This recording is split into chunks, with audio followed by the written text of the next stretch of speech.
मुझे एसलीपीएस वेलनेस में काम करते हुए लगभग 6-6.5 साल हो गए और मेरे 6 साल के करियर के अंदर मेरा ध्यान इस बात पे कभी नहीं गया कि मेरा चेक कितना बना। मैं हमेशा चेक करके अपने डाउनलाइनों के चेक को चेक करता था। मेरे डाउन में जैसे 20 लोग काम कर रहे हैं एक्टिवली, तो मैं हर बार देखता था कि उन 20 के चेक बने या ना बने, और जिसका चेक नहीं बनता मैं उसके पीछे लग जाया करता था। और मेरा टारगेट होता था इस वीक में इसका इनकम निकलवा देंगे। और यही वजह है मेरे दोस्त कि आज 6 साल के अंदर इतनी बड़ी टीम बनी हुई है, और आज भी इस वीक के अंदर आपने देखा था 20 से ज्यादा लोग कैपिंग अचीवर थे। और आप पूछ लेना जो आपके सीनियर है उनसे, इनसे ज्यादा कॉल मेरे इनके पास गए थे कि सर कैपिंग लगा कि नहीं लगा, कितना कम पड़ा हुआ है। क्योंकि मेरा ध्यान हमेशा इस बात पे रहता है कि मेरे डाउनलाइन पैसा कमाए। अरे टीम पैसा कमाएगी तो अपना चेक तो अपने आप आएगा, हाँ या ना? यस या नो? मेरी टीम अगर 1.5 लाख का चेक मेंटेन करेगी तो अपना तो 4 लाख वीकली ऐसी आ जाएगा। यस या नो? यहाँ फोकस लोगों का जस्ट उल्टा होता है।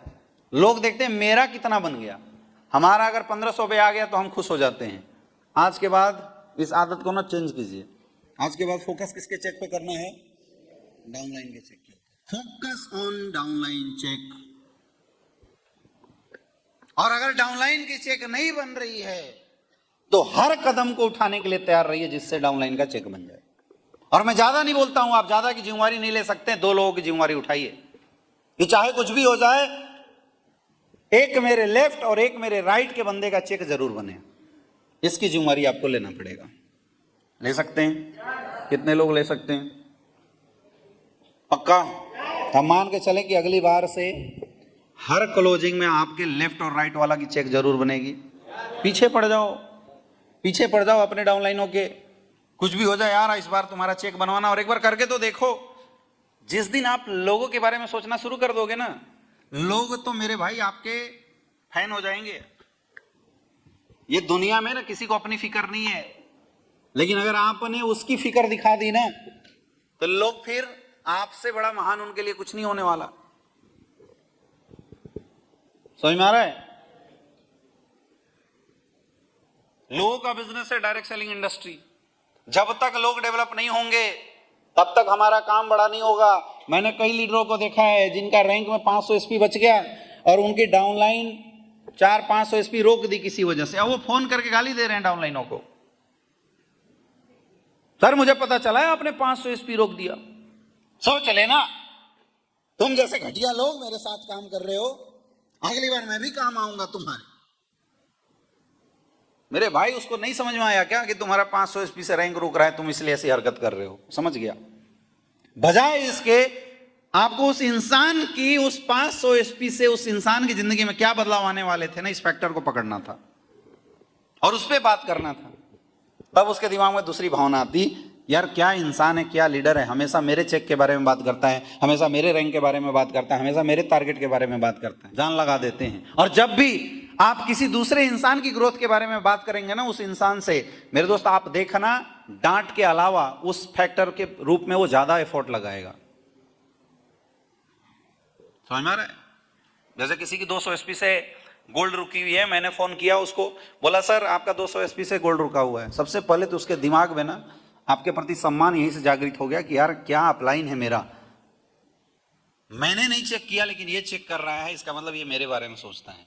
आएगी नहीं आएगी भावना? यस या नो?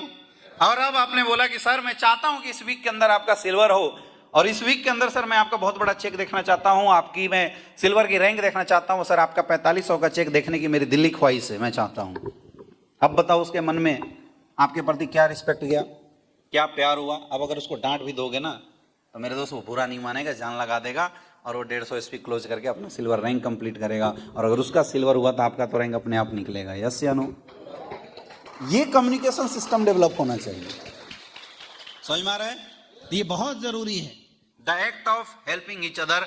जब भी आप इस बिजनेस के अंदर काम करते हैं तो हमेशा देने की नियत लेके जाइए। किसी को प्लान देते हैं तो देने की नियत से जाइए, उसको ज्वाइन करा के 500-1000 रुपए कमाने की नियत से मत जाइए। जब आप किसी की एफआईएम करते हैं तो उसकी कैरियर बनाने की नियत से जाइए। जब आप किसी की काउंसलिंग करते हैं तो उसकी डेवलपमेंट की नियत से जाइए। जिस दिन आपकी नियत गिवर एटीट्यूड की हो जाएगी, देने की नियत हो जाएगी मेरे दोस्त, उस दिन देखना नेटवर्क मार्केटिंग इंडस्ट्री के अंदर आपकी ग्रोथ ऑटोमेटिकली बढ़ती चली जाएगी और लोग आपके अपने आप फॉलोअर बन जाएंगे। लीडरशिप क्वालिटी है ये सबसे बड़ी चीज।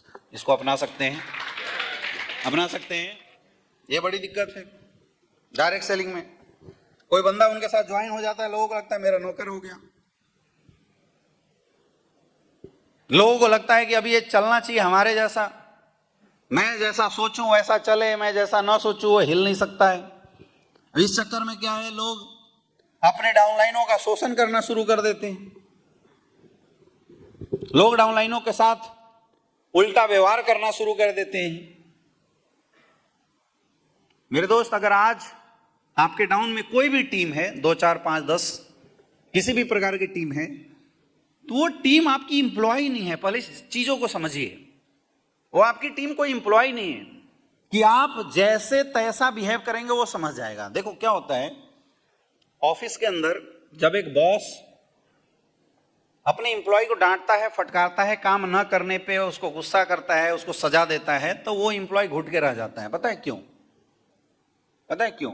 क्योंकि उसके अंदर ना वो 20,000 का डर का फैक्टर है जो उसकी सैलरी है, वो 30,000 का डर का फैक्टर है जो उसकी सैलरी है, क्योंकि उस सैलरी से उसका घर परिवार सब कुछ कनेक्टेड है। और उसको क्लियरली ये बात दिखाई देता है कि अगर मेरा ये नौकरी चला गया तो मेरे घर में जो 20,000 30,000 40,000 रुपए आ रहे थे वो नहीं आएंगे। ये क्या है उसके दिमाग में? रिस्क फैक्टर सटा हुआ है। तो वो रिस्क फैक्टर उस इंसान को इस लायक बना देता है, एडॉप्ट कर देता है कि वो डांट को सह ले। जनरली क्या होता है पता है, जैसे किसी जीएम ने एग्जीक्यूटिव मेंबर को डांटा, तो एग्जीक्यूटिव मेंबर जो होते हैं वो अपनी भड़ास कहां निकालते हैं? नीचे वालों पे, और नीचे वाले अपनी भड़ास कहां निकालते हैं? चपरासी प्यून के ऊपर, है या ना?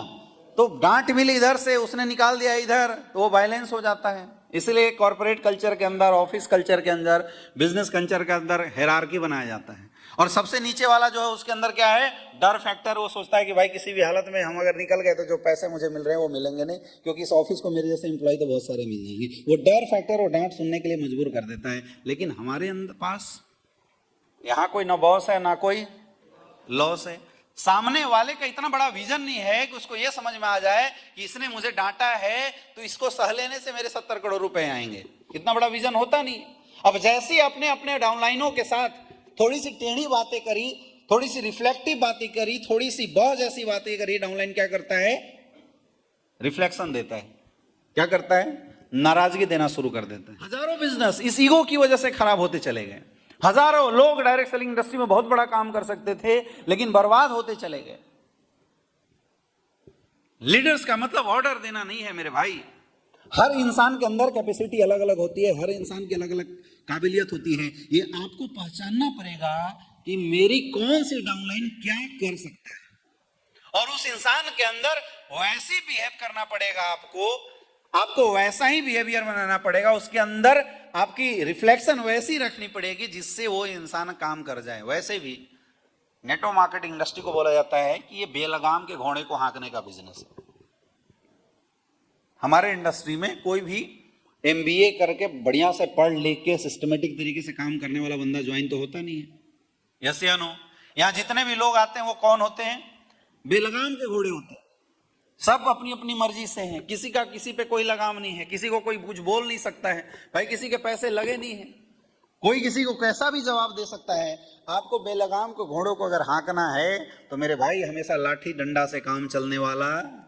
एक को पीटोगे 4 साथ में और बिदकेंगे, और वो 4 को बिदकते देखे 2-4 और निकल जाएंगे। यस या नो? ये काम तभी हो सकता है जब आप पोलाइट तरीके से अपनी टीम को लीड करेंगे। एक आदत बनाइए, कभी भी अपनी डाउनलाइन के साथ तुम, तेरे को, मेरे को, इस तरह की वर्ड इस्तेमाल करने की आदत को खत्म कीजिए। हमेशा, चाहे वो डाउनलाइन आपसे बड़ा हो, चाहे वो डाउनलाइन उम्र में आपसे छोटा हो, मेरे दोस्त, अगर आप नेटवर्क मार्केटिंग इंडस्ट्री में सक्सेसफुल होना चाहते हैं तो अपनी आवाज को बहुत मीठा बना के आज के बाद लोगों के सामने प्रस्तुत कीजिए। एक ही वर्ड इस्तेमाल करना है आपको, आप। क्या इस्तेमाल करना है? आप जी। किसी से बात कर रहे हैं तो विकास जी, संजीव सर, सर चलिए, चलो नहीं। जबकि इधर का लैंग्वेज ही है, यहाँ तो बाप को भी बोलते हैं पापा, चलो घूम के आते हैं, है ना ऐसा। लेकिन डायरेक्ट सेलिंग इंडस्ट्री में ये चीजें क्या कई बार रिफ्लेक्ट कर जाती है। तो आपकी बातचीत में शालीनता दिखाई देनी चाहिए, आपके व्यवहार में रिस्पेक्ट दिखाई देनी चाहिए। अगर आप अपने डाउनलाइन, अपने अपलाइन, अपने कोलाइन के साथ रिस्पेक्टफुली बिहेवियर बनाना शुरू कर देंगे मेरे दोस्त, तो समझ लीजिए कि आपके अंदर एक अच्छी क्वालिटी आ गई। फिर लोग आपके साथ रहना पसंद करेंगे, कोई आपको छोड़ के जाना पसंद नहीं करेगा।